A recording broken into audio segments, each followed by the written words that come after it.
This is Extreme Off-Road. The SA Off-Road Championship is proudly brought to you by ABSA.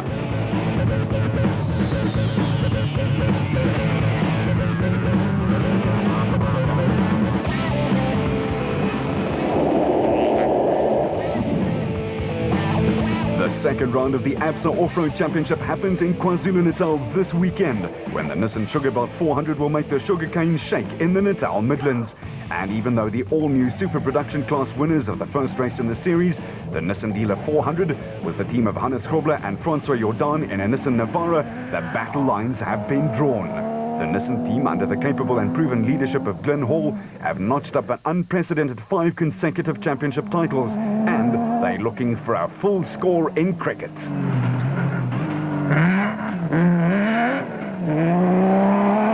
But the lads in red will not have it all their own way in 06. The Ford camp have made all the right noises this year, and so have their cars. After a year sabbatical from the sport, another team of former champions, Neil Woolridge and Kenny Schulthammer, debuted the all-new Ford 4-litered Ranger in Darling, and it impressed all and sundry. The pairing nabbed second spot. In fact, they were the Ford meat in a Nissan sandwich, with yet another former champ, Duncan Foss, and his navigator, Ralph Pitchford, who was victorious with Alfie Cox last year, taking third. But not only are the boys in the trademark blue and white going well, so is Shamir Barayawa and VZ von Sale in the second Total Ford Racing Ranger. It's a classic 1-2 for the Ford crew, who are relishing being back in the thick of things. But the SP class is new and thus wide open. No one has preconceived ideas, and the formula is still being tinkered with. The Century Property Development boys have a brand new Nissan Navara in their hands this weekend. In fact, it will be in the first midst of Mark Corbett and his co-driver Jean Moore, and the Nissan Sugarbelt 400 may just be a very sweet debut for this twosome.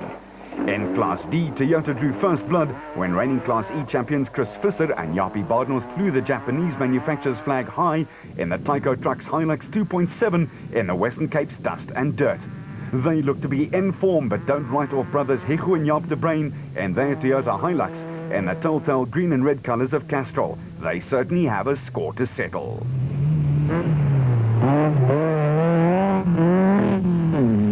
Another Toyota, this time the Bosel Hilux at Cliff and Louis Weichelt, line up with distinct chances of victory, while the BP Auto entries of another sibling pair, Yuri and Andre Duplessis, and Arnold Duplessis and Johan Knox, will provide a stern test. The Golden Ray Sonics car with Kutsiela Beskachny at the steering and Johan Gerber with the instructions in hand will also make it an interesting battle for supremacy. Still in Class D, and if there were a few pregnant pauses in the cockpit of the Sandown Motors Mitsubishi Pajero during their jaunt in the Western Cape, which was cut short due to technical failure, it was because driver Ann Evans' partner Caroline Jooster was pregnant, that is. So Evans is looking for another nav. Will she find one who won't fall pregnant? Line up, gentlemen, please.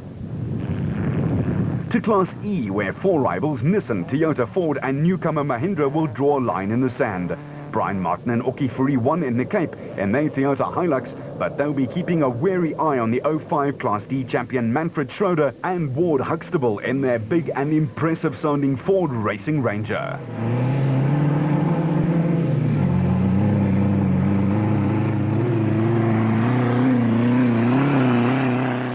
Backup for the Toyota squad in George and Sharon Barkhuizen, and then there's the newcomers Peter Ruthven and Deval Boshoff, who take their Rowacon Toyota Hilux to the start line with high hopes. Former quick man on the track, Fabio Tafani, will be pointed in the right direction by Nav Mike Barron in their club refrigeration Hilux, while Jaco Swanepoel has the blessing of Graham Bishop, who's in the car with him. Both the latter teams got their cars to the finish line in the Cape on debut, so they know what it takes. Now for the next level.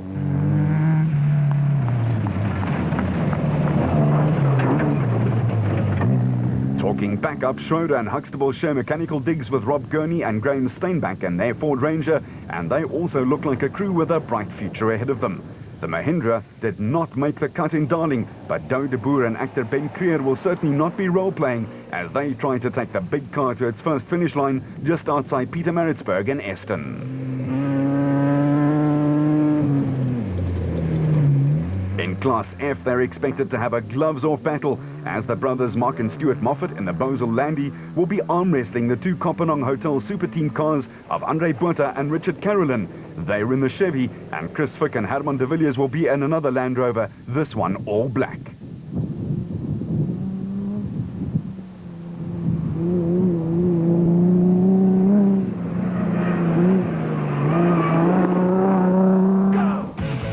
Nissan Sugarbelt 400 is traditionally an exacting, energy-sapping and technical route set in the sugarcane fields of the Natal Midlands. The Darling event was a fine pipe opener for the 2006 season, but now it's time for the one-on-one racing to start, and this is it.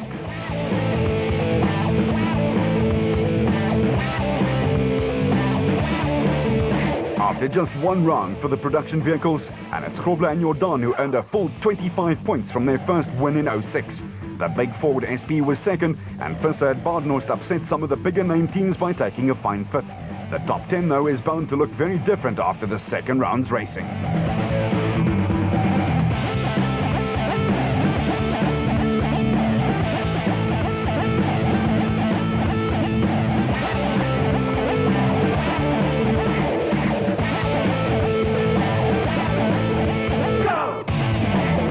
The special vehicles are called that for a reason. They look special, but their drivers are also just a little out of the ordinary. These rubber ball-like cars with their space buggy appearances and phenomenal sound always provide spectacular racing, and it will be exactly the same in KwaZulu-Natal. The event, which will again be based at the Eston Club just outside Maritzburg, will wait with bated breath as the Class A cars start making their way round to the finish line on day 1 and day 2.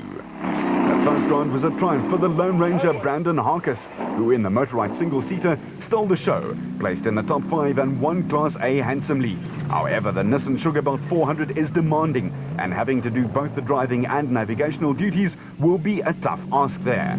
The race also favors teams who take a cautious approach early on, so that may very well be the key to winning in KZN. Still, Harkis will no doubt be a crowd and sentimental favorite, all on his own lonesome. Add to that the fact that he's become a daughter richer, and there's just a little extra incentive there. The reigning champions Terence Marsh and the man with the presidential surname Mike Whitehouse in the Nashua Mobile Bat will be the team to watch. Gary Berthold and Henry Kirstein in their Atlas Copco Bat, and Harkis' teammate Evan Hutchison and his nav Achim Bergman in their motorized Bat will be in the fray, boots and all. And don't forget, there's also the current SA champ Alfie Cox and his co Henny ter Steege also in a motorized Bat. And you can tell that it's going to be one heck of a scrap.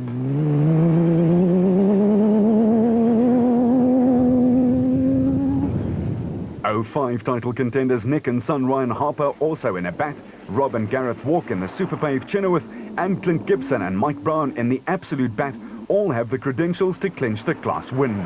This threesome all had mechanical trouble in the Cape, but would have refined and reworked things to their satisfaction in the last few weeks.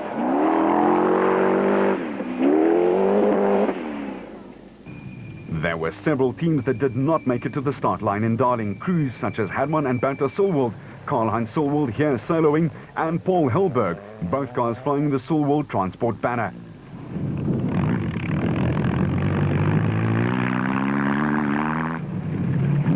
Nodis Alberts and Colin Hunter in a brand new Rapsa Bat, as well as John Weir Smith and Jeff Minnett in a Jimco.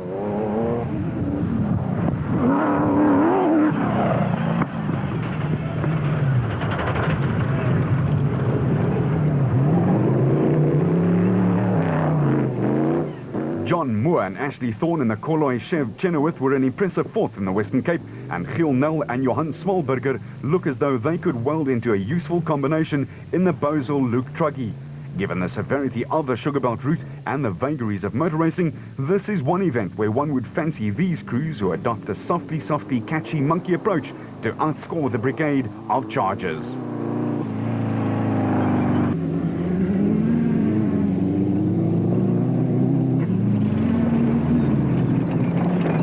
The Class B field is also full of quality entries and should provide for some good racing, with one or two crews out to prove a point after disappointing starts to the season. Former champions Marcus Taylor and Mark de Chalane on home ground in the CLE JRE fall into this category, and they will have a battle on their hands against, for instance, the impressive Western Cape winners Bez Besaidnout and Johan de Bruin in the Adenko Sandmaster.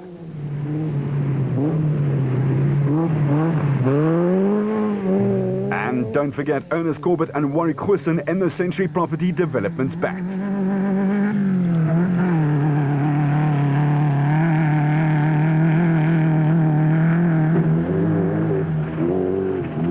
Rudy and and Pierre van Graan in the Zarco Light also come into the picture, along with John Thompson and Clinton McNamara in another Zarco, and David White in the Rubicon Truggy.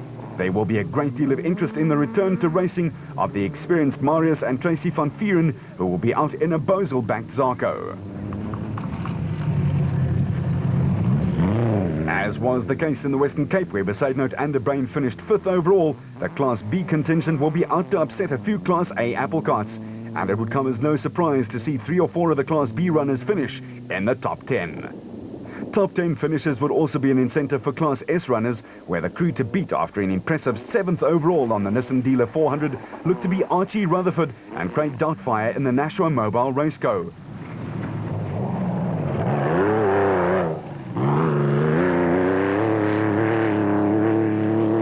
Reigning champions Richard Schilling and Chris Davies and the Plastotech Nissan will want to get their season back on track after a disappointing first outing, with years of experience their biggest weapon.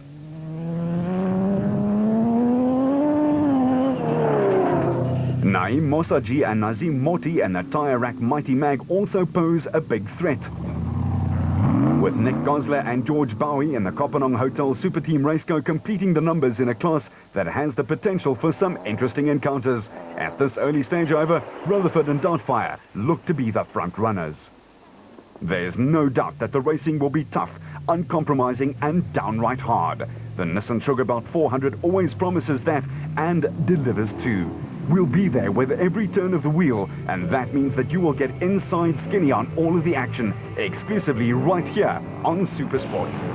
As they head into KZN, the special vehicle category has been perfectly set up.